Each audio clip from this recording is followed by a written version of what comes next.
Nous saluons encore une fois ce soir l'église dans le nom de notre Seigneur et Sauveur Jésus-Christ. Magharibi ya leo tunasalimu tena kanisa mujina la Bwana na Mwokozi wetu Yesu Kristo. Il est encore merveilleux pour nous. Yeye ni mwema sana kwetu. Il nous a donné un moment favorable pour la prière. Patishia muda unaofaa kwa ajili ya maombi. Et maintenant, na sasa il va nous parler. Yeye anapenda aseme nasi. Parce que dans la prière, c'est nous qui lui parlons. Sababu katika maombi ni sisi tunamuelezea. Mais dans la prédication, c'est lui qui nous parle. Lakini mu mahubiri ni yeye anayesema nasi. Amen. Amen. Ce soir, nous parlons sur le baptême du Saint-Esprit. Magharibi ya leo tunasemea tumbe na sema ubatizo wa Roho Mtakatifu. Je vous invite à vous lever pour la lecture de la parole. Namiomba msimame kwa usomi wa neno. Nous lisons dans Actes le chapitre 1. Tunasoma Matendo sura ya kwanza, le verset 3 et 4. Mstari wa 3 hadi 4. Pardon, le verset 4 et le verset 5.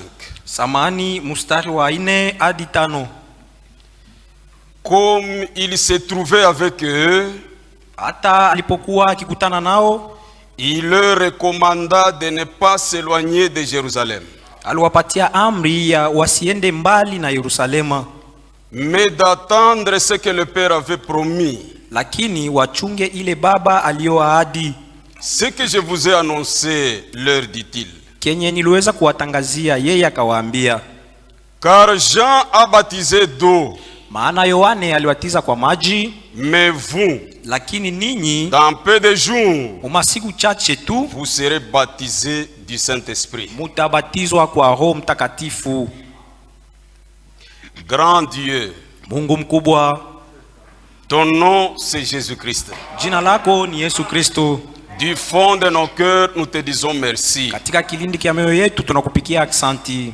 Nous croyons que l'homme ne vit pas de pain seulement, tuamini ya kusema mutu aishi kwa mkate tu, mais l'homme vit de toute parole qui sort de ta bouche. Lakini kwa maneno yote yatokayo kinywani mwako. Nous nous attendons à toi. Tunajichungilia kwako. Écarte-moi de la scène. Unitoshe mkazi. Circoncis ma langue. Tairi ulimi wangu. Les paroles de l'homme donnent la mort, maneno ya mtu inaletaka kifo, mais la parole de Dieu donne la vie. Lakini maneno ya Mungu inaletaka uzima. Donne à chacun un bon entendement, patia kila umoja kuelewa kuzuri, afin que tout soit fait pour la gloire de ton nom, ili mambo yote yafanyike juu ya utukufu wa jina et lako, pour notre édification, na juu ya ujenzi wetu. Que le Saint-Esprit nous conduise dans toute la vérité. Roho Mtakatifu atuongoze katika kweli yote. Nous croyons que tu le feras, tunaamini kusema utaifanya, parce que nous le demandons avec foi, kwa maana tunaomba na imani, dans le nom merveilleux, mujina la bei, qui est au-dessus de tout nom, iliye juu ya majina yote, celui de notre Seigneur et Sauveur Jésus-Christ. ile la Bwana na Mwokozi wetu Yesu Kristo.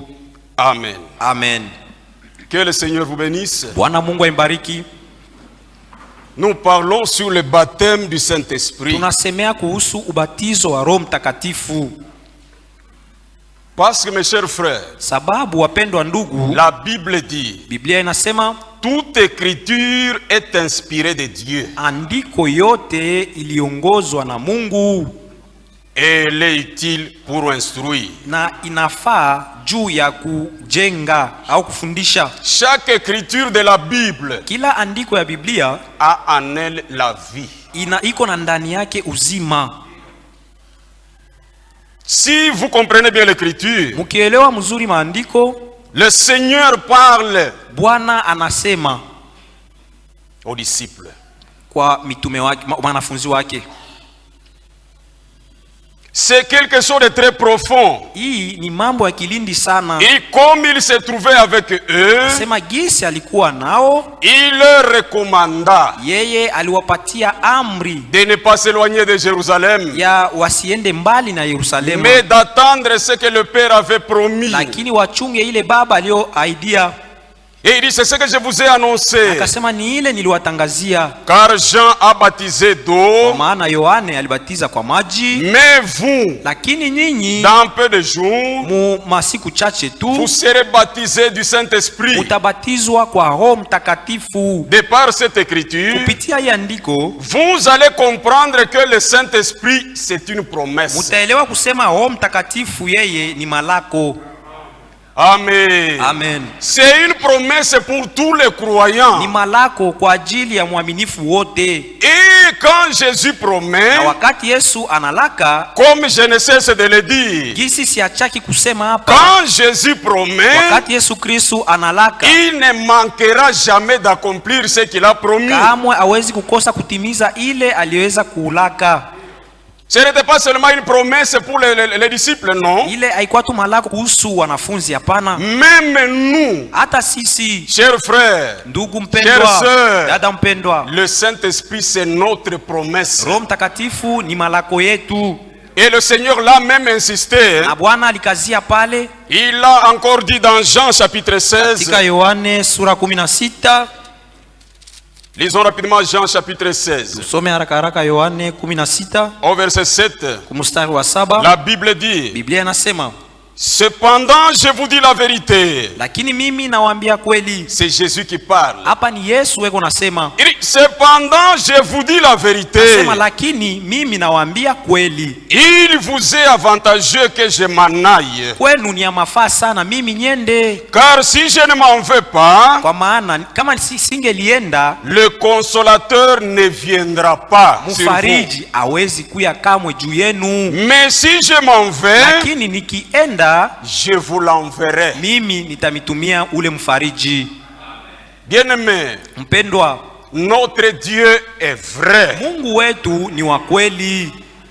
Satan c'est un menteur, bien-aimé frère. Shetani yeye ni muongo, ndugu Il mpendwa. n'a pas de promesse. Yeye ana malako. Il n'a pas de guérison. Yeye ana uponyaji. C'est un menteur. Yeye ni muongo. Même les devins Hata wafumu sont des menteurs. wao pia ni waongo. Il n'y a que Jésus qui dit la vérité. Yesu Kristo tu ndio mwenye anasemaka kweli.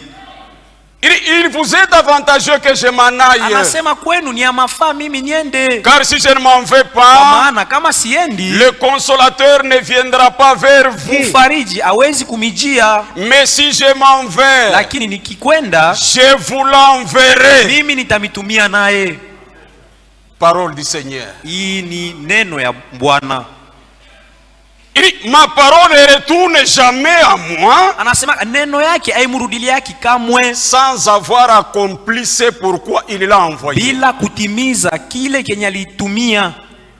C'est pourquoi mon frère, Ndio kwa maana ndugu yangu, ne croyez pas seulement que c'est la guérison divine qui est notre promesse. usiamini ya kusema tu kama ni uponyaji wa kimungu ndio malako yetu. Oui, elle est notre Ndio, promesse. ni malako yetu. Mais Lakini la plus grande promesse, malako makubwa, bien-aimé, mpendwa, après l'enlèvement, kisha unyakuo, c'est le baptême du Saint-Esprit. ni ubatizo wa Roho Mtakatifu. C'est ta promesse à toi. Ile ni malako yako C'est wewe. ma promesse à Ni moi. malako yangu mimi. Quand vous tombez malade, Wakati uko mgonjwa, même si vous croyez en la guérison divine, hata kama unaamini kuuponyaji wa kimungu, on va prier pour vous, batakuombea, vous serez guéri, utapona, mais en fin de compte, lakini mwisho ya ile vous mourrez. utakufa. La guérison divine, c'est une consolation pendant notre voyage. Uponyaji wa kimungu ni faraja wakati wa mwendo wetu. Mais un jour tu peux mourir. Siku moja unaweza kufa. Lazare était mort. Lazaro alikufaka, Jésus l'a ressuscité. Yesu alimfufulaka, Mais après tout, il est mort. lakini kisha pale alikufa. Mais nous croyons Lakini sisi tuamini qu'il n'était pas mort. sema akukufaka, Il s'est endormi. yeye alilala. C'est pourquoi, Ndio kwa maana bien-aimé, mpendwa, quand vous croyez aux promesses de Dieu, wakati munaamini kumalako ya Mungu, ayez véritablement la foi. kweli muwe na imani. Même s'il arrivait que vous tombiez malade Hata kama inafikia ugonjwe et que cette maladie t'amène à la mort, na ile magonjwa na kupeleka kukifo, même à la mort, hata kukifo, agonisant, ukiwa unavutia, croyez que Jésus guérit les malades. amini kusema Yesu anaponya wagonjwa. Ce n'est pas parce que toi tu meurs que Jésus ne guérira plus les malades. Haina Non. sababu wewe unakufa ndio Yesu hawezi kuponya wagonjwa. Hapana, Non. hapana. La même maladie dont toi tu peux mourir, Magonjwa moya moya inaweza kukuua weye, Jésus peut guérir. Yesu anaweza kuiponya. C'est pourquoi, bien-aimé, Ndio kwa maana mpendwa, le Seigneur a dit, vous êtes avantageux que je m'en Bwana aille. alisema ni mafaa kwenu mimi niende. Et s'agissant de cette promesse, Na kuhusu ile malako, l'apôtre Pierre, mtume le jour Petro, de la Pentecôte, siku ya Pentekote, après avoir été rempli du Saint-Esprit, kisha kujazwa na Roho Mtakatifu, il a confirmé yeye alihakikisha par le Saint-Esprit kupitia Roho Mtakatifu que le baptême du Saint-Esprit, c'est la promesse pour tous les ya croyants. kusema ubatizo wa Roho Mtakatifu ni malako kwa waaminifu wote. Lisons cela dans Acte 2. Tusome ile Matendo ya Mitume sura ya pili, Nous sommes au verset 38. tuko kumustari wa 38. Il dit, Anasema, Pierre leur dit, Petro aliwaambia, repentez-vous tubuni et que chacun de vous na kila mmoja wenu soit baptisé au nom de Jésus-Christ, abatizwe mujina la Yesu Kristu, pas au nom du Père et du Fils et du Saint-Esprit. hapana kwa jina la Baba na la Mwana na la Roho Mtakatifu. Dans le baptême trinitaire, Ubatizo wa Utatu Mtakatifu il n'y a pas de pardon de péché hakukuwaki msamaha wa zambi et il n'y a aucune promesse. na hakukuwaki hata malako moja. C'est pourquoi Pierre dit, Ndio kwa maana Petro anasema, repentez-vous tubuni et que chacun de na vous kila mmoja wenu soit baptisé au nom de Jésus-Christ abatizwe mujina la Yesu Kristo pour le pardon de vos juu ya péchés, msamaha wa mazambi yenu, et vous recevrez le don du Saint-Esprit. kisha mtapokea zawadi ya Roho Mtakatifu. Car Maana la promesse malako est pour vous ni yenu et pour vos na kwa enfants ajili ya watoto wenu et pour tous ceux qui sont au na loin, kwa wale wote walio mbali, en aussi grand nombre que le Seigneur notre Dieu les kwa appellera. uwingi muvile Bwana Mungu wetu atawaita. Amen. Amen. Il parle aux Juifs Hapa alikuwa anasemea kwa que la Wayuda promesse du ya Saint-Esprit kuambia malako ya Roho est pour Mtakatifu vous les Juifs ni kwenu ninyi et Wayuda pour vos na kwa enfants ajili ya watoto et wenu pour tous ceux qui sont au na loin. kwa wale wote walio mbali. Toi et moi, nous n'étions pas en Israël Mimi na wewe hatukuwa kule Israeli le jour de la Pentecôte. ile siku ya Pentekote, Mais cette même promesse, lakini malako ile moja moja Pierre dit, Petro anasema même ceux qui sont au loin, hata wale waliokuwa mbali, en aussi grand nombre que le Seigneur notre Dieu les appellera. wingi ambayo Bwana wetu Mungu atawaita. Dieu nous a appelés. Mungu alituita. Croyez à votre appel. Muamini kuile wito wenu, Croyez à votre élection. muamini kuile kuteuliwa kwenu, Et croyez que le Saint-Esprit, na muamini kusema Roho Mtakatifu c'est votre promesse. njo malako yenu. Bien-aimé, Mpendwa, bien-aimé, mpendwa, le Saint-Esprit, c'est l'assurance pour l'enlèvement. Roho Mtakatifu ni hakikisho juu ya unyakuo. Quand vous êtes baptisé du Wakati Saint-Esprit, unabatizwa kwa Roho Mtakatifu, pour vous l'enlèvement c'est un acquis. kwenu ninyi ile unyakuo ni kitu kenye ulishakuwa nakyo tayari. Tu peux naître de nouveau. Unaweza kuzaliwa mara ya Tu pili, peux être transformé. unaweza kubadilishwa, Tu peux être régénéré. unaweza kutiliwa Mais upya. si tu n'as pas le baptême du Lakini Saint-Esprit, kama hauna ubatizo wa Roho tu Mtakatifu, n'as pas d'assurance pour aller dans l'enlèvement. kweli hauna hakikisho juu ya kwenda kuunyakuo. Que chacun d'entre nous Kila mmoja wetu prie la grâce du Seigneur.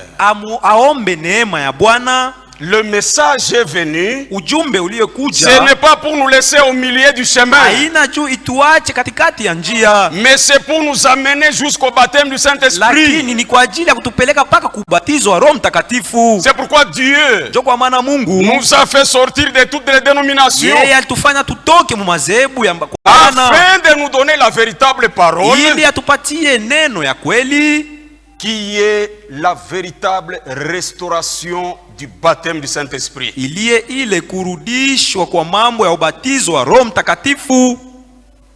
C'est votre promesse. Hiyo ni malako yenu. Priez le Seigneur Ombeni Bwana et dites Seigneur. na museme Ce Bwana. n'était pas seulement la promesse pour les Juifs. Haikuwa tu malako juu ya Wayuda, C'est ma promesse. ni malako yangu pia, Et je crois. na ninaamini. C'est pourquoi, bien-aimé, Ndio kwa maana mpendwa, personne ne peut voyager sans un billet. hakuna yule mtu anaweza kusafiri bila cheti ya safari. Quand vous allez à Ticket. la SNCC, Ukienda kule kwa SNCC pour voyager, juu ya kusafiri, tu dois aller au guichet unapasha kwenda kule wanauzishaka tike pour payer le billet. juu ya kulipa ile tike. Même si tu voyages par avion, Hata kama ni kwenye ndege, il doit avoir un billet. unapasha kuwa na tiketi yako. Et en tant qu'église, Na kama vile kanisa, nous attendons un voyage. sisi tunachungilia Ce safari. n'est pas un voyage vers les Ile États-Unis. haina safari ya kwenda Marekani. Ce n'est pas un voyage vers l'Afrique du Sud. Haina safari ya kwenda Afrika ya C'est un Kusini. voyage au ciel. Hii ni safari ya kwenda mbinguni. De même qu'il y a un billet naturel Vile vile kuko ile matiketi ya kuonekana ya watu pour voyager d'un pays à l'autre, juu ya kusafiri kwenda muji moja kwa wengine. de même pour aller au Vile ciel, vile juu ya kwenda mbinguni il y a un billet. kuna tiketi. Et ce voyage, Na ile usafiri il n'y aura pas de fraudeurs dans ce voyage. hakuwezi kuwa wa kuibia katika ile usafari. Kwa SNCC njo utafraude. C'est à la SNCC que tu peux frauder. Mais il voyage ya kwenda Mais le kumbingu, voyage d'aller au ciel, hakuna fraudeur. il n'y aura jamais de fraudeurs. Il faut avoir son billet. Inafaa kuwa na tiketi yako. Et le billet, c'est le Na Saint-Esprit. tiketi ni Roho Mtakatifu. C'est pourquoi Jésus-Christ Ndio kwa maana Yesu Kristo a comparé le royaume des cieux alilinganisha ufalme wa mbingu à la parabole des 10 vierges. na ile fumbo ya wabikira 10. C'est une parabole très profonde. Ile ni mfano ya kilindi sana. Ça résume tout. Yeo inaoneshaka kwa kifupi mambo yote. Le Seigneur parle, il dit dans Matthieu 25, Mathayo 25, Bwana anasema hivi. il dit, Anasema alors le royaume des cieux sasa ufalme wa mbingu sera semblable à 10 vierges utafananishwa na bikira 10 qui, ayant pris leur lampe, wenye walikuwa na mataa yao allèrent à la rencontre de l'époux. wakienda kumulaki bwana harusi. 5 d'entre elles étaient folles 5 miongoni mwao walikuwa hawana akili et 5 sages. na wengine 5 walikuwa na akili. Les folles, Wale wasiokuwa na en akili prenant leur lampe, wakati walibeba mataa zao ne prirent point d'huile avec elles. hapakubebaka mafuta ya taa, Mais les sages lakini wa akili prirent avec leur lampe de l'huile dans des vases. alibebaka na mafuta ya taa. Comme l'époux tardait, Gisi bwana harusi alikawia, toutes s'assoupirent et s'endormirent. wote walisinzia na wakalala. Au milieu de la nuit, Usiku kati on cria, wakalalamika, voici l'époux, tazama bwana harusi, allez à sa rencontre. endeni mkamulaki. Alors toutes ces vierges se réveillèrent Bikira wote wakaamka et préparèrent leurs na lampes. kuandaa mataa zao. Les folles dirent aux sages, Wapumbafu wakaambia wenye akili, donnez-nous de votre huile, utukabulie mafuta yenu ya car taa, nos lampes s'éteignent. maana mataa zetu zinazimika. Les sages Wenye répondirent, akili wakajibu, non, hapana, il n'y en aurait pas assez pour nous et pour vous. haitaenea kwetu na kwenu. Allez plutôt chez ceux qui en vendent Ende basi kwenye wale weko nauzisha et achetez-en pour vous. na mkanunue kwa ajili yenu. Pendant qu'ils allaient en acheter, Wakati wapumbafu walienda kuuza mafuta ya taa, l'époux arriva. bwana harusi akafika. Celles qui étaient prêtes Wao waliokuwa tayari entrèrent avec lui dans la salle de noces wakaingia mchumba cha karamu et la porte fut fermée. na mulango ukafungwa. Plus tard, les autres vierges vinrent Baadaye wale wapumbafu 5 wakaja et dirent, Seigneur, Seigneur, ouvrez-nous. wakasema, Bwana, Bwana, utufungulie. Mais il répondit, Lakini alijibu, je vous le dis en vérité, kwa kweli nawaambia, je ne vous connais pas. mimi siwajui. Amen. Amen. Bien-aimés, Mpendwa, 10 vierges, wa bikira 10 toutes étaient vierges, wote walikuwa mabikira, toutes étaient pures, wote walikuwa safi, toutes étaient saintes, wote walikuwa takatifu, sanctifiées walikuwa wakitakaswa et vierges. na bikira, Et toutes avaient des na lampes. wote walikuwa na mataa. Vous comprenez la chose? Unaelewa? La lampe dans la Bible, Wakati wanasemea juu ya taa ndani ya Biblia, c'est la lumière, ni nuru, c'est la parole, ni neno, c'est la parole prophétique. ni neno ya unabii. Il est Amen. écrit dans 2 Pierre chapitre 1, Imeandikwa mwa Petro wa pili sura ya kwanza le verset 19. mstari wa 19, Et nous tenons pour d'autant plus certaine la parole prophétique na sisi kweli tunakamata ile maneno ya unabii, à laquelle vous faites bien de prêter attention, kupitia ayo mnapasha kuwa usikilivu, comme à une lampe kama vile taa qui brille dans un lieu obscur. yenye inaangaza pahali pa giza. Toutes ces 10 vierges Wale wabikira wote 10 avaient des lampes. walikuwa na mataa, mais à la seule différence, lakini kwa tofauti kidogo, les folles n'avaient pas de l'huile. wale wapumbafu hawakuwa na mafuta. Les sages avaient de l'huile. Wenye akili walikuwa na mafuta. L'huile c'est quoi? Mafuta inamaanisha nini? L'huile symbolise le Saint-Esprit. Mafuta inaakilisha Roho Mtakatifu. Amen. Amen.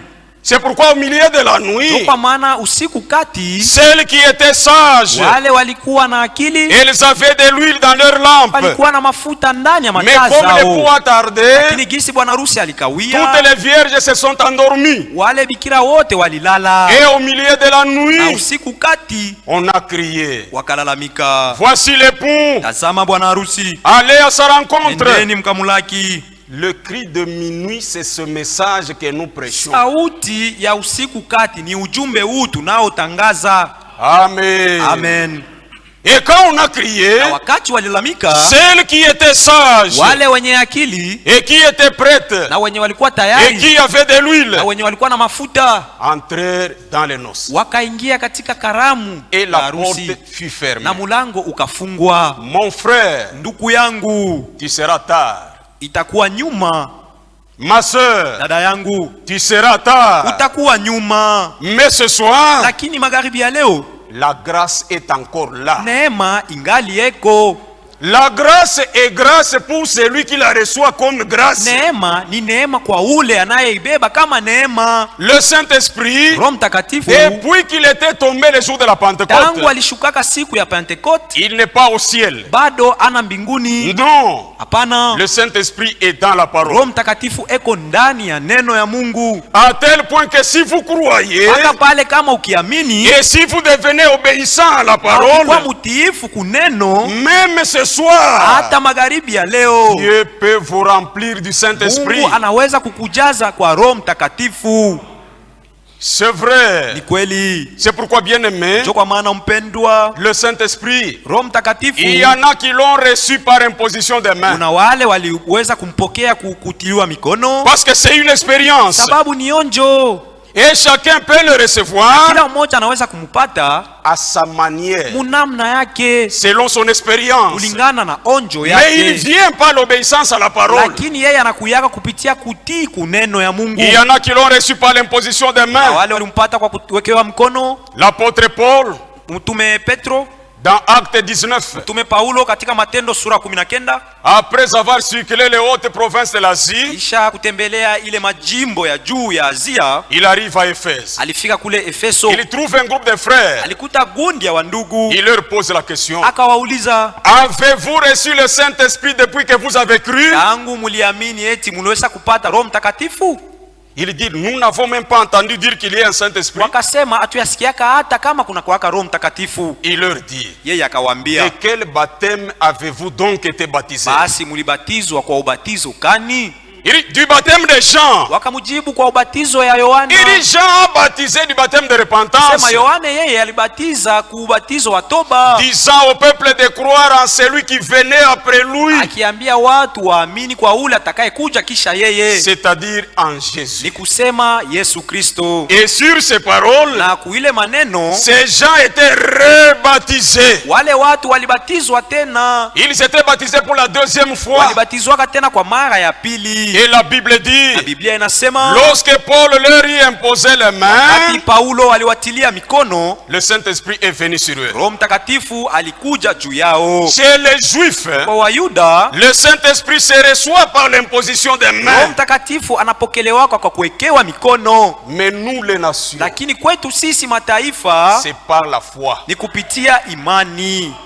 C'est pourquoi, mes frères, Ndio kwa maana ndugu la yangu, foi, c'est une grande chose. imani ni kitu kikubwa sana. Par la foi, nous avons beaucoup de choses. Kupitia imani tuna mambo mengi. Par la foi, nous avons la vie éternelle. Kupitia imani tuna uzima wa milele. Par la foi, nous avons la solution à nos problèmes. Kupitia imani tuna suluhisho kwa shida yetu. C'est pourquoi même le Saint-Esprit, Kwa maana hata Roho si Mtakatifu, vous avez la foi, kama muko na imani, Dieu vous l'accordera. Mungu atakupa naye. Il y en a qui l'ont reçu par la Kuna prière. wale walimpokea kupitia maombi Les jours de la Pentecôte. siku ya Pentecote. Dans Actes chapitre 1. Mu Matendo sura ya kwanza, Quand Jésus leur a donné la promesse wakati Yesu alibapatia ile malako de ne pas s'éloigner de ya Jérusalem, basiende mbali na la Yerusalema, Bible dit, Biblia inasema ils sont rentrés wao wakarudi et ils sont montés dans la chambre na haute. wakaenda kwenye chumba cha juu, Ils étaient en prière. walikuwa katika C'était maombi. une réunion de prière de 10 jours. Ilikuwa ni mkutaniko wa maombi wa siku 10, Et le 10e jour, na siku ya 10 qui est le 50e jour depuis la résurrection de Jésus, yenye ilikuwa siku ya 15 kabla ya Yesu kufufuka, le Saint-Esprit est tombé. Roho Mtakatifu akashuka. Chacun l'a expérimenté. Kila mmoja alimuonja. Frère, Ndugu, le Saint-Esprit ou la Pentecôte, Roho Mtakatifu au Pentecote ce n'est pas le nom d'une église. haina jina ya kanisa. 30e communauté, Au 30e communauté, 45e CPECO. 45e CPECO. La Pentecôte, ce n'est pas un nom. Pentecote haina jina. La Pentecôte, c'est une expérience. Pentecote ni onjo. Et quand elle s'opère en toi, Wakati inatenda kazi mwako, tu le sauras. wewe utaijua. Je vous dis la vérité. Kweli namiambia, Toutes les expériences chrétiennes, maonjo yote ya Kikristo quand elles s'opèrent en vous, wakati inatenda kazi ndani vous yako, devez le savoir. kwanza unapasha kutambua. Même la nouvelle naissance, Hata kuzaliwa kwa mara ya ce pili n'est pas une histoire, haina hadisi, ce n'est pas l'imagination. haina mambo ya La nouvelle naissance, kujiwazilia. c'est une réalité. Kuzaliwa kwa mara ya pili ni kweli. Prenez une femme grosse, Beba mwanamke mjamzito, même si sa grossesse a 3 semaines, hata kama mimba yake ina juma 3 tu, cette femme ule mwanamke saura qu'il y a une vie qui est en moi. atajua kusema kuna uzima ndani yake, Et cette vie-là, na ile uzima c'est elle qui va donner le goût de manger à cette femme. ni ule uzima utakayeleta onjo ya vyakula kwa ule mwanamke. La femme grosse mange selon le goût de la vie qui est en elle. Mwanamke mwenye kuwa na mimba anakulaka kulingana na nia ya ile uzima iko ndani yake, Parce que c'est une vie. sababu ni uzima.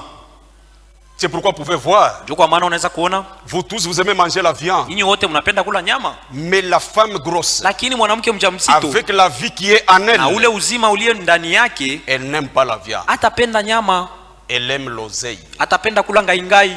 Pourquoi? Sababu kani? C'est cette vie qui est en elle Sababu ni uzima uliye ndani qui yake lui donne le goût de manger. unayemuonesha kile kinaonia ya kula, Et la nouvelle naissance, na kuzaliwa kwa mara ya c'est pili une vie. ni uzima. Quand elle s'opère en toi, Wakati unatenda kazi c'est ndani yako, elle qui va te donner le goût de ni ule manger. uzima ndiye utakuonesha ni chakula kani ya kula. La nouvelle naissance, Kuzaliwa kwa mara ya pili mange quoi? kuna kulaka nini? Le goût de la nouvelle naissance, Ile nia ya chakula ya kuzaliwa kwa mara ya pili ce n'est pas l'adultère, haina usharati, ce n'est pas la boisson, haina kulevi, ce n'est pas le mensonge. haina uongo. La nouvelle naissance mange la parole. Kuzaliwa kwa mara ya pili kuna kulaka neno ya Mungu. Kama ile kuzaliwa mara ya pili yako Si ta nouvelle naissance là akaikupatie njala ya kulia neno la ne te Mungu, donne pas la faim de manger la parole de Dieu, ikunakupatia apeti ya busharati, si ça te pousse à faire l'adultère, inakupatia apeti ya kunywa si ça te pombe, donne l'appétit de t'enivrer, ni nouvelle naissance ya bongo. ça c'est une fausse nouvelle naissance. Je veux que l'église comprenne bien la chose. Penda kanisa elewe mzuri kikitu. Parce que quand quelqu'un est né de nouveau, Sababu kama mtu anazaliwa mara ya il pili, est passé des ténèbres à la yeye lumière. anatoka mugiza anaingia munuru. Il est passé de la mort à la vie. Yeye anatoka kulufu kuuzima.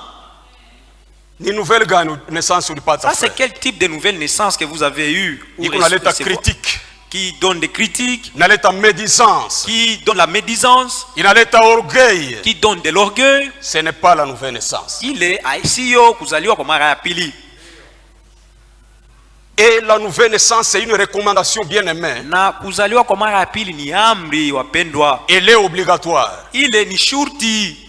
Comprenez le langage de Jésus à Nicodème. Muelewe ile msemo ya Yesu kwa Nikodemu. En vérité, je te le dis. Kweli kweli Si nakwambia, un homme n'est né de nouveau, kama mtu azaliki mara ya il ne pili, peut voir le royaume. kamwe ataona ufalme wa mbingu. C'est oui et amen. Ni ndio na amina. Tu n'es pas né de nouveau, ma soeur. Wewe au yazaliwa mara ya pili dada Tu ne yangu, verras pas le royaume. hautaona ufalme wa C'est une mbingu. recommandation pour tout le monde. Hii ni amri kwa watu wote. Que vous soyez prédicateur, Uwe que mhubiri, vous soyez diacre, uwe que shemasi, vous soyez administrateur, uwe que vous mzamini, soyez chantre. uwe mwimbaji, Tous, wote nous sommes appelés à naître de nouveau. twaitwa kuzaliwa mara ya pili. C'est la parole de Dieu. Ni neno ya Mungu. C'est pourquoi quand vous venez à l'église, Ndio kwa maana wakati mnakuya ne kukanisa, venez pas pour autre chose. usije juu ya shabaha ingine. Venez pour comprendre l'esprit qui est dans la parole. Jeni juu ya kusikia au kuelewa roho iliyo ndani ya neno. Parce que derrière chaque prédication, il y a l'esprit de Dieu. Sababu nyuma ya kila mahubiri kuna roho wa Mungu. C'est pourquoi Ndio kwa maana le baptême du Saint-Esprit est une expérience. ubatizo wa Roho Mtakatifu ni onjo. Il y en a qui l'ont reçu par la prière. Kuna wale walimpata kupitia maombi. C'est pourquoi la prière Ndio kwa maana maombi change beaucoup de choses dans notre vie. inabadilishaka mambo mingi mu maisha yetu. Quand vous lisez dans le message La foi, Wakati unasoma mukanda ujumbe imani, au paragraphe 5, kifungo kia 5, il est dit ceci: imesemwa hivi, la prière maombi change les choses. inabadilishaka mambo. La prière Maombi change la mort en vie. inabadilishaka lufu kuwa uzima. La prière Maombi change la maladie en bonne santé. inabadilishaka magonjwa kwa afya nzuri. La prière Maombi change le pécheur en saint. inabadilishaka mtenda zambi awe mtakatifu. Il y avait une sœur à l'époque de Frère Branham, Wakati wa ndugu Branham kulikuwa dada moya, possédée d'un esprit d'adultère, yeye alikuwa na mapepo ya usharati, une prostituée, kaaba, une ivrogne, mulevi, et elle fumait. na alikuwa anavuta Elle a sigara. sillonné les églises Yeye alitembelea kweli makanisa pour chercher la délivrance, sio ya kutafuta bamtosha ile mapepo, mais ça n'a pas tenu. lakini habikwendaka. Un jour, elle a rencontré Frère Branham. Siku moja alikutanaka na ndugu Branham, Il dit: Frère Branham, que dois-je faire? mwambia ndugu Branham, nifanye nini? Frère Branham lui a dit: Ndugu Branham akamwambia, prions le Seigneur. tuombe Bwana. La sœur s'est mise à genoux Ule dada alipigaga magoti, et Frère Branham lui a imposé les na ndugu mains Branham alimwekea mikono et il lui a dit: na ma akamwambia, sœur bien-aimée, dada yangu mpendwa, pendant que je prie, wakati niko naomba, toi aussi prie, wewe pia omba, afin que Dieu fasse quelque chose. ili Mungu afanye kitu moja. Frère Branham a prié, Ndugu Branham aliomba, la sœur a ule prié, dada naye aliomba, Frère Branham a prié, ndugu Branham aliomba, la sœur a ule prié, dada naye et aliomba. après la Na prière, kisha maombi, la sœur a dit: dada akasema, Frère Branham, ndugu Branham, il y a quelque chose qui se passe en moi. kuna kitu fulani kiko natendeka ndani yangu. Et depuis ce jour-là, Tangu ile siku, cette sœur ule dada n'avait plus jamais commis de prostitution, yeye akufanyaka tena ukaaba n'avait plus jamais fumé, wala kunywa n'avait plus jamais bu. wala kunywa au kuvuta. Pourquoi? Sababu Parce que kani? la prière Sababu maombi change les choses. inabadilishaka mambo. Les chrétiens doivent aimer la prière. Wakristo wanapashwa kupenda maombi. Dieu peut même t'accorder le Saint-Esprit Mungu kweli anaweza kukupatia Roho Mtakatifu s'il voit la soif et la faim qui est en toi. kama anaona kiu na njaa iliyo ndani yako. Il peut te baptiser du Saint-Esprit même pendant la prière. Anaweza kukubatiza kwa Roho Mtakatifu hata wakati wa maombi. Parce qu'il y en a qui l'ont reçu par la prière. Sababu kuna wale walimpata kupitia maombi. Amen. Amen. Il y en a qui l'ont reçu Kuna wale walimpata dans le ventre de leur mère. ndani ya tumbo ya mama zao. C'était Jean-Baptiste. Ilikuwa ni Yohane Mbatizaji. Dieu a dit Mungu alisema à Zacharie son kwa père Zakaria baba yake, que cet enfant sera grand kusema huyu mwana atakuwa mkubwa et il sera rempli du naye Saint-Esprit atajazwa kwa Roho Mtakatifu dès le sein de sa mère. wakati atakuwa mtumbo ya mama yake. Et il y en a qui l'ont reçu Na kuna wale walimpata pendant la prédication. wakati wa mahubiri.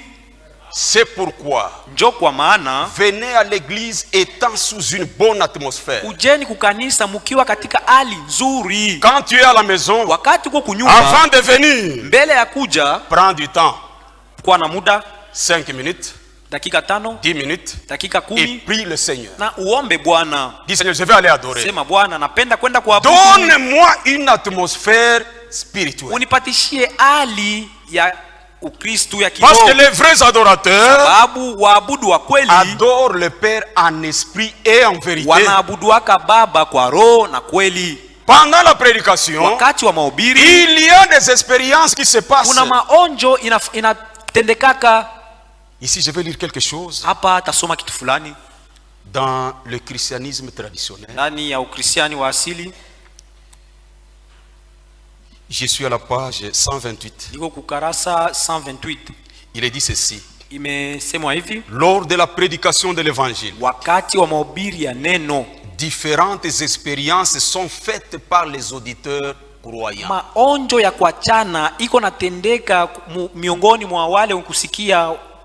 Lorsque Pierre Wakati Petro prêchait dans la maison de Corneille, alikuwa akihubiri katika nyumba ya Cornelio, suite à une seule prédication, kupitia tu mahubiri moja, toute l'œuvre de Dieu s'accomplit en une seule fois, kazi yote ya Mungu ilitimilika kwa saa moja, allant de la conversion jusqu'au baptême du Saint-Esprit. kupitia kwa kubadilika mpaka kubatizwa Roho Mtakatifu, Suivant la position intérieure de l'auditeur, kufatana na hali ya ndani ya mwenye kusikia, de son attente dans la foi muile kujichungilia kwake katika imani, et de la pleine autorité de la prédication, na ile uwezo tele wa mahubiri. l'Esprit de Dieu Roho wa Mungu peut agir conformément à la parole annoncée. anaweza kutenda kulingana na neno inayotangazwa.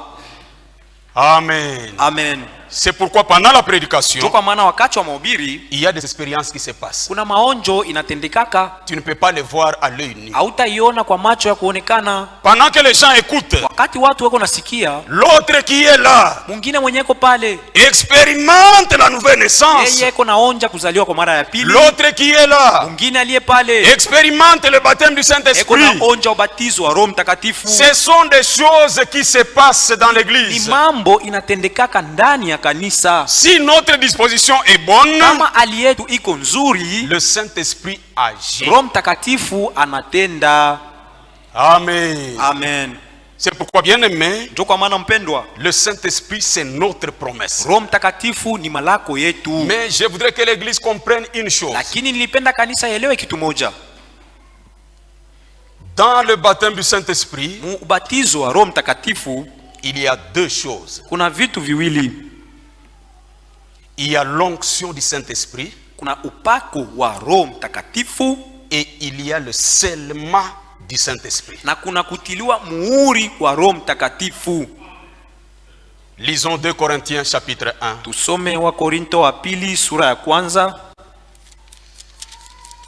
2 Corinthiens chapitre 1. Wa Korinto wa pili sura ya kwanza.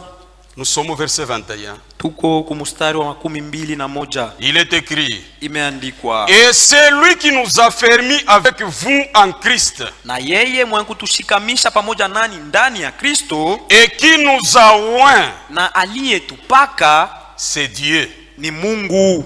Ici c'est l'onction. Hapa ni upako.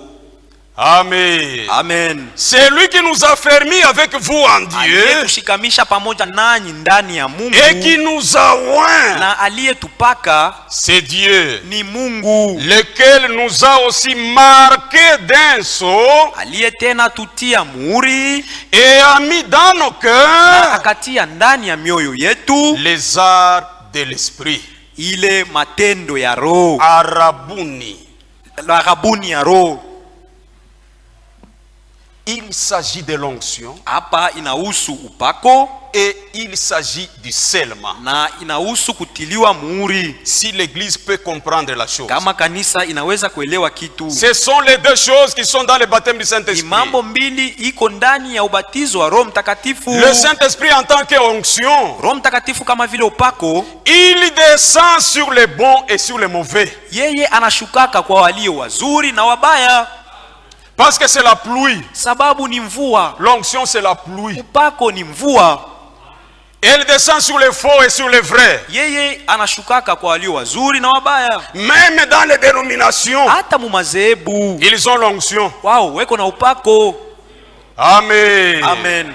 Le Saint-Esprit en tant qu'onction, Roho Mtakatifu kama vile il upako peut descendre même sur un ivrogne, anaweza kumshukia hata mlevi, un buveur, mkunywa pombe, une prostituée. kahaba. Elle peut entrer ici, Anaweza kuingia hapa, nous chantons, sisi tuko naimba, l'onction descend, upako unashuka, elle tombe sur la prostituée, inaangukia kahaba, et la prostituée peut danser en esprit. na kahaba anaweza kucheza mkiroho, Elle peut même prophétiser, anaweza hata kutabiri, elle peut même parler en langue. anaweza hata kusema kwa lugha, Parce que l'onction c'est la pluie. sababu upako ni mvua, Elle descend sur tout le monde. unashukiaka kila mtu. Et c'est là que les pentecôtistes ont failli. Na ni pale wa Pentekotiste walishindwa, Ils ont pensé que l'onction waliazia kusema upako c'était le scellement du Saint-Esprit. ilikuwa ni muhuri wa Roho Mtakatifu. Mais c'est faux. Ni vya bongo. Un homme peut parler en langue Mtu anaweza kusema kwa lugha sans être rempli du Saint-Esprit. bila kujazwa na Roho Mtakatifu. Un homme peut même prêcher Mtu anaweza hata kuhubiri sans être rempli du Saint-Esprit. bila kujazwa na Roho Mtakatifu. Judas a prêché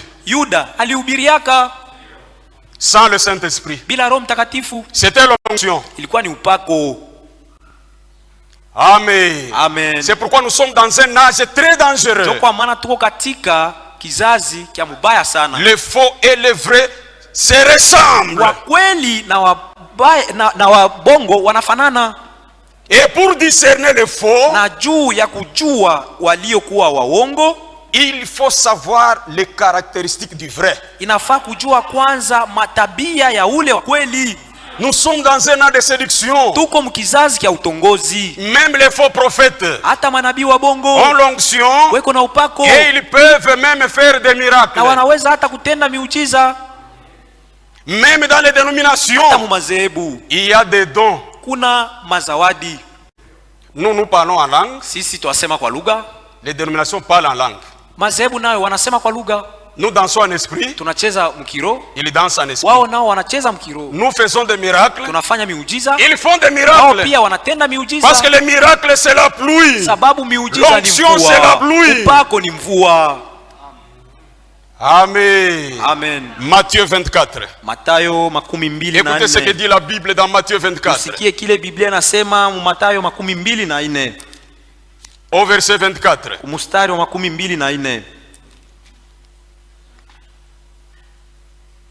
Car il s'élèvera des faux Christ Kwa maana Wakristo waongo wataamka et des faux prophètes. na manabii wa uongo. Ils feront des grands prodiges et des Wao miracles watatenda maishara na miujiza mikubwa, au point de séduire, s'il était possible, même les élus. na ikiwezekana wanaweza hata kutongoza wateule, S'il était possible. ikiwezekana, Mais ça ne sera pas possible. lakini haitawezekana Parce que les élus sababu wateule ont un détecteur de mensonges. wao weko na kile kinaoneshaka uongo, C'est la Bible. ni Biblia.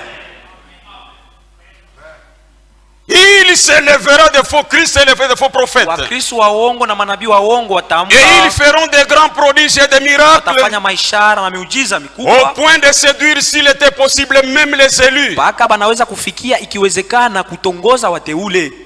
2 Thessaloniciens, Watesalonika wa pili chapitre 2, sura ya pili verset 9. mstari wa 9 Il est écrit: imeandikwa, l'apparition de cet impie ile kuonekana kwa ule muovu se fera par la puissance de Satan, itafanyika kupitia uwezo wa shetani avec toutes sortes de séductions, na hali yote ya kutongoza, des signes maalama et des prodiges mensongers. na maishara ya uongo. Il y a même des prodiges mensongers. Kuna maishara ya uongo, Et pour le découvrir, na juu ya kuitambua il faut être de Dieu. kwanza inafaa uwe wa Mungu. Moïse est venu devant Pharaon. Musa alikujaka mbele ya Farao, Il a jeté son bâton. alitupaka fimbo yake, Son bâton est devenu un serpent. fimbo ikageuka nyoka. Pharaon lui dit: Farao akamwambia, c'est ça le signe que Dieu t'a envoyé. njoo alama Que Dieu yenye t'a Mungu donné. alikupatia. C'est un petit problème. Nika neno kadogo kale. Janès et Jambres venaient, Janese Jambrese mukuye, des magiciens égyptiens. wale wachawi waki. Voyez ce que Moïse fait. Tazama kenye Musa anafanya. Il a jeté un petit bâton Anatupa kafimbo et c'est kadogo devenu un serpent. na kanakuwa nyoka. Et il dit c'est Dieu qui l'a Na envoyé. anasema ni Mungu aliyemtuma. Jannes et Jambres, Janese na Jambres des magiciens, wale wachawi prennent aussi des bâtons, wao pia wakabeba fimbo ils les jettent par terre wakatupa chini, et deviennent des serpents. nayo pia ikakuwa manyoka. Miracle mensonger. Ile ni miujiza ya uongo. Frère, Ndugu, quand un magicien fait des histoires comme ça, wakati mchawi anafanya mambo ya vile, ne croyez pas que c'est un serpent. musiamini ya kusema kama ni nyoka, Parce que Satan n'est pas créateur. sababu shetani si muumbaji. Il n'y a que Dieu qui est créateur. Mungu peke yake tu ndio muumbaji. C'est vrai, mes chers frères. Kweli Nous wapendwa sommes ndugu, dans un âge très dangereux. tuko mkizazi kibaya sana. Ils feront des miracles. Watafanya miujiza Parce qu'ils ont l'onction. sababu wana upako. Sous l'onction, on peut faire des miracles. Chini ya upako miujiza inaweza kutendeka. Mais le scellement du Saint-Esprit Lakini muhuri wa Roho Mtakatifu vient quand? unakujaka wakati kani? Amen. Amen. Bien-aimés, ne Mpendwa, vous contentez pas de l'onction. mweye musifurahikie tu upako. Le message n'est pas venu pour nous arrêter à l'onction. Ujumbe ya kuyaka juu utuache pa upako tu. L'onction, c'est le baptême du Saint-Esprit dans l'Esprit. Upako ni ubatizo wa Roho Mtakatifu katika roho. Mais le scellement Lakini muhuri va au cœur, unaendaka kumoyo, dans l'âme. ndani ya nafsi. Et il vient quand? Na wakati kani unakujaka? Éphésiens chapitre 1. Waefeso sura ya kwanza, Nous sommes au verset 13. tuko kumustari wa 13.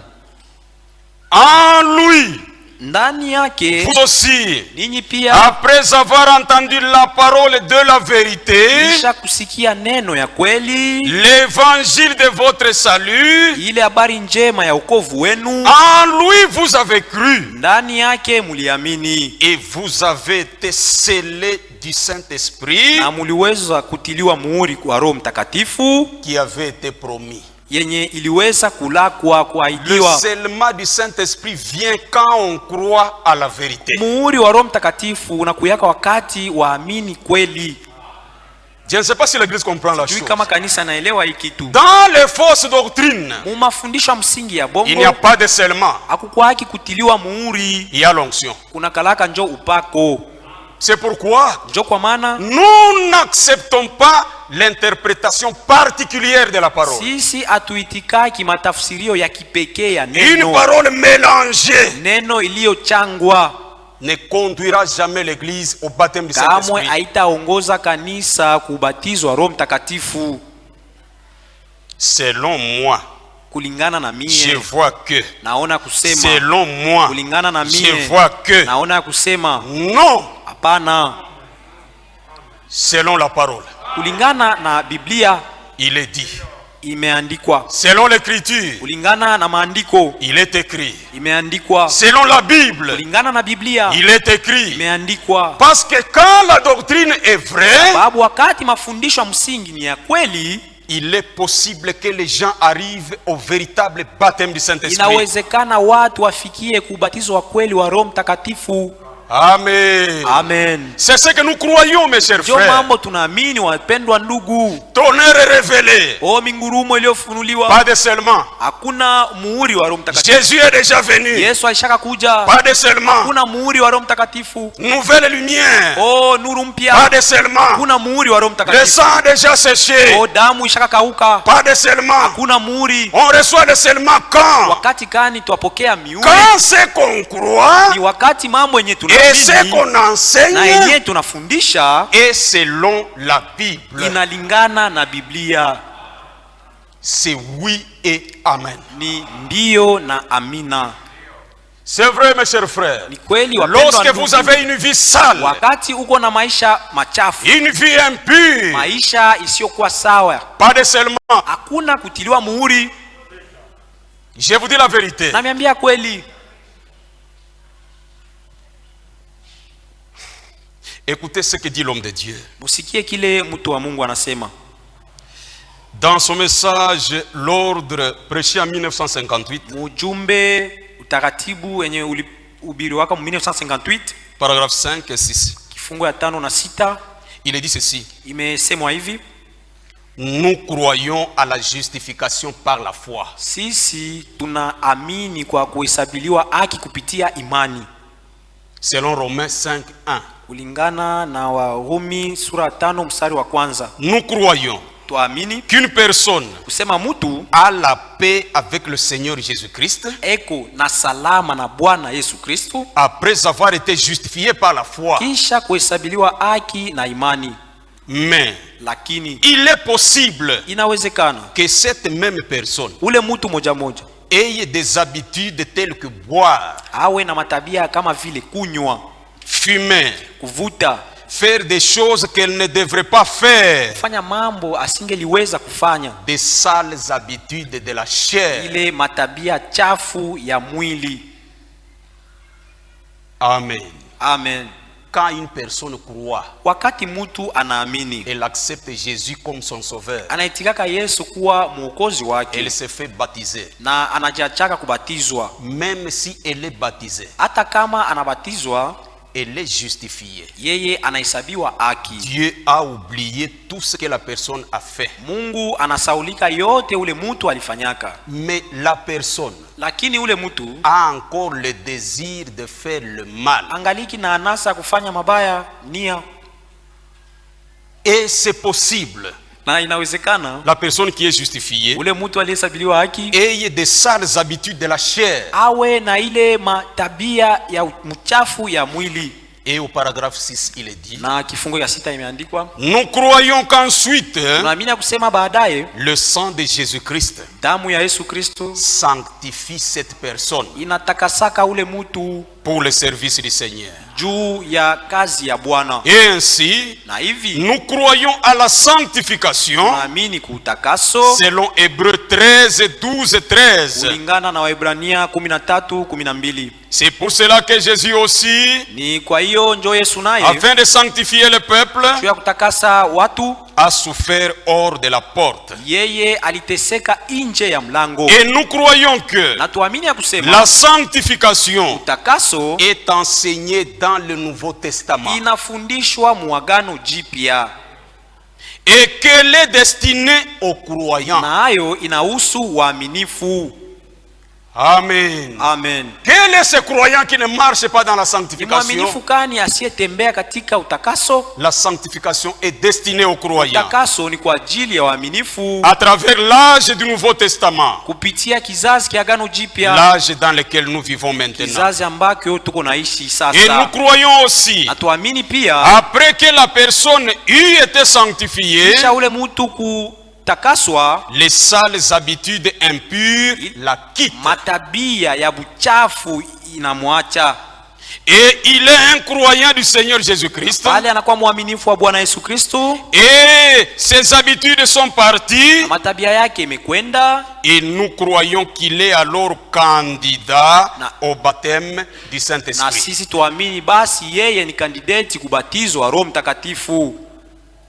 Amen. Amen. Une vie impure, Maisha ya buchafu, une vie de prostitution, maisha ya une vie ukaba, de mondanité. maisha ya kidunia, Parce que la mondanité, c'est le grand péché de la Odyssée. sababu kidunia ni zambi kubwa ya Laodikia. Les gens amènent le monde même dans l'église. Hata ndani ya kanisa watu weko naleta kidunia, Mais la Bible dit, lakini Biblia inasema tout ce qui est faux, yote yenye kuwa Tout ce ya qui est bongo, sale. yote yenye kuwa ya buchafu, lorsque la personne est sanctifiée, wakati mtu ametakaswa, tout cela quitte. ile yote inamwachia Et fasi. lorsque la personne est Na sanctifiée, wakati mtu c'est ametakaswa, alors qu'elle devient candidate au baptême du pale Saint-Esprit. sasa anakuwa kandidati kubatizwa Roho Mtakatifu. Que celui qui a des oreilles Aliyekuwa na masikio entende ce que l'Esprit dit à l'église. asikie kile Roho iko naelezea kanisa. Hatukuamini maneno ya bongo, Nous n'avons hapana. pas cru de fausses paroles. Tuliamini maneno ya kweli. Nous avons cru en de véritables Na paroles. kama mtu anamwamini Et Yesu, si l'homme croit en Jésus, anafika pa il musalaba, arrive à la croix, anapasha kushanje. il doit changer. Hakuya kuwaka mtu anafika pa musalaba abakie ule ule wa Il zamani. n'y a jamais une Non. personne qui est à la croix et restée le même. Et vous savez, Na munajua, je termine en disant ceci. namaliza mkusema hivi, Il y a trois natures kuna tabia tatu qui empêchent aux gens de recevoir le Saint-Esprit. yenye inazuiaka watu kupokea Roho Mtakatifu. Cela est dans la Bible. Ile imeandikwa ndani ya Biblia. C'est la nature du chien. Ile ni ile matabia ya imbwa. Il est écrit dans la Bible. Imeandikwa mbiblia. Comprenez mon langage. Muelewe vizuri J'ai dit usemo il y a wangu. 3 natures. Kuna matabia tatu ndio La vile nasema. première nature, c'est la nature du chien. Tabia ya kwanza ni ya imbwa. Quelle est la nature du chien? Tabia ya imbwa ni aje? Il vomit, Yeye anatapikaka, il s'en va. anaenda. S'il a faim, Kama anasikia njaa il ne trouve pas à manger, na hapati chakula, il rentre à ses vomissures anarudiaka kubitapiko byake et il va manger avec autant d'appétit. na atakula na apeti yote vile vitapiko. Quand nous avons cru, Wakati tuliamini, nous avons vomi le monde. sisi tulitapikaka dunia. Et en Jésus-Christ, Na ndani ya Yesu Kristo nous ne devons plus manger les choses du monde. hatuwezi tena kula mambo ya dunia, Parce que la nouvelle vie est en nous. sababu maisha mapya ni ndani yetu.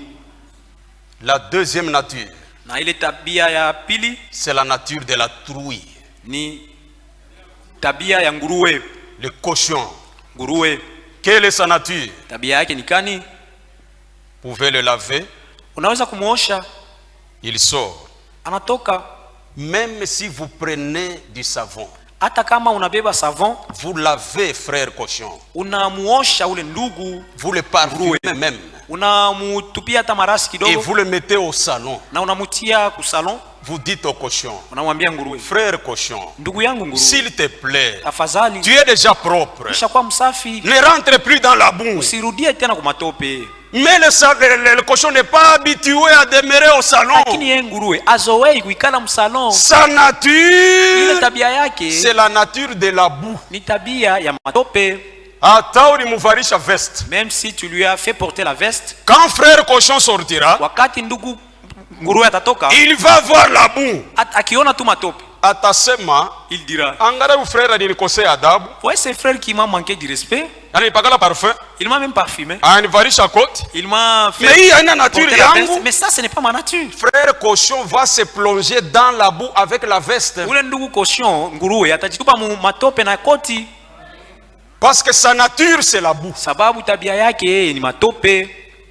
Que celui qui a des oreilles Ule aliyekuwa na masikio entende ce que l'esprit dit à asikie l'église. kile roho iko naelezea kanisa. Comment toi un frère, Namna kani wewe ndugu, Jésus t'a ramassé dans la boue. Yesu alikulokota kumatope. Mbele kama unakumbuka kule Yesu alikulokotaka, Oh, si tu te souviens de là que Jésus t'a pris, utashikia aya. tu auras même honte.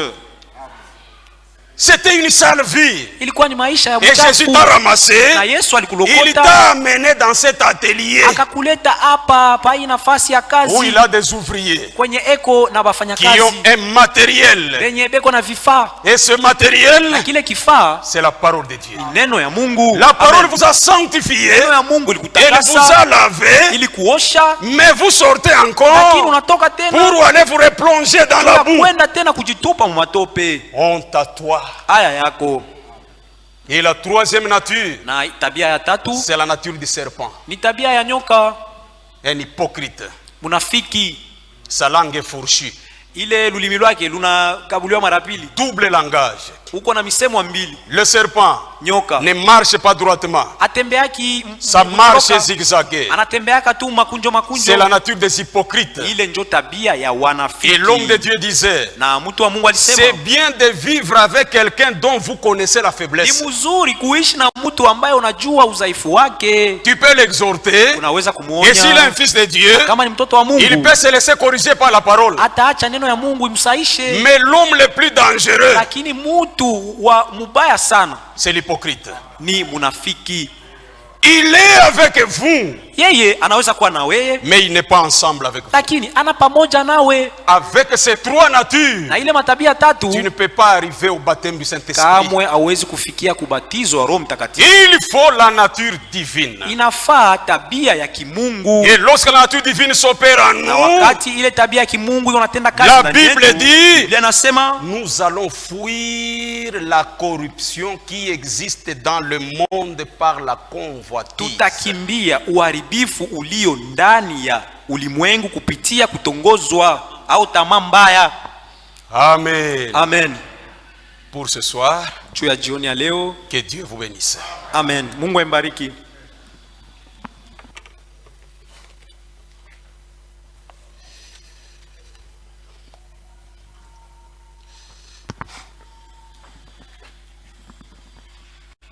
Que Dieu vous bénisse. Mungu awabariki. Je vous prie de vous lever. Ninaomba msimame. La chorale, nous entonnons le 34 nyimbo za Mungu. Kwaya tuitumie namba 34 ya nyimbo za Mungu.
En ce soir d'aujourd'hui, Dieu vient encore de nouveau exprimer son amour à notre égard.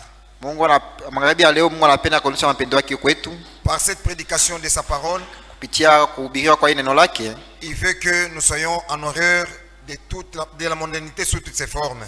Anapenda tuchukie kidunia muhali yake yote. Il veut que nous puissions haïr la mondanité. Anapendelea si tuchukie kidunia, mais que nous soyons affectionnés à sa parole. Nasi tupende sana neno lake. Et cela n'est possible qu'à notre Dieu. Na ile inawezekana tu kwa Mungu wetu. Et cela est possible à quiconque croit comme cela. Na ile inawezekana kwa yule mwenye anaamini vile. Parce que de nous-mêmes nous ne pouvons rien nous délivrer. Kwa sababu kwa sisi wenyewe tutaweza kuchukumba kitu. Le seul qui peut délivrer l'homme de l'emprise du péché, c'est Dieu lui seul. Moya na wapekee mwenyewe anaweza kukombola mtu kwa ile mateka ya dhambi ni Bwana Yesu Kristo.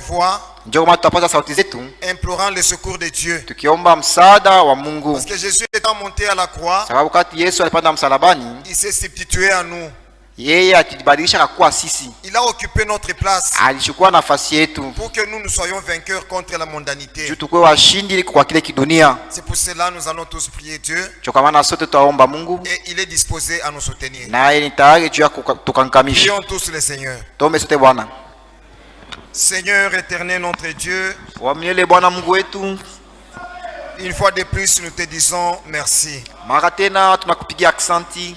Merci parce que tu es celui qui nous dispose de ce qui est indispensable pour notre préparation. Aksanti kwa sababu wewe uko ule mwenye utarishia kilicho cha lazima juu ya matayarisho yetu. Pendant que le monde se vautre dans le péché, wakati dunia iko na jitia mzambi, mais tu alertes ton église à mieux se préparer contre le péché. Lakini unakalamusha kanisa yako ipate kushindana na zambi. Pendant que le monde est aveuglé, wakati dunia inapofushwa, mais Seigneur, tu nous éclaires par ta parole. Lakini wewe Bwana tuangazia kwa neno lako.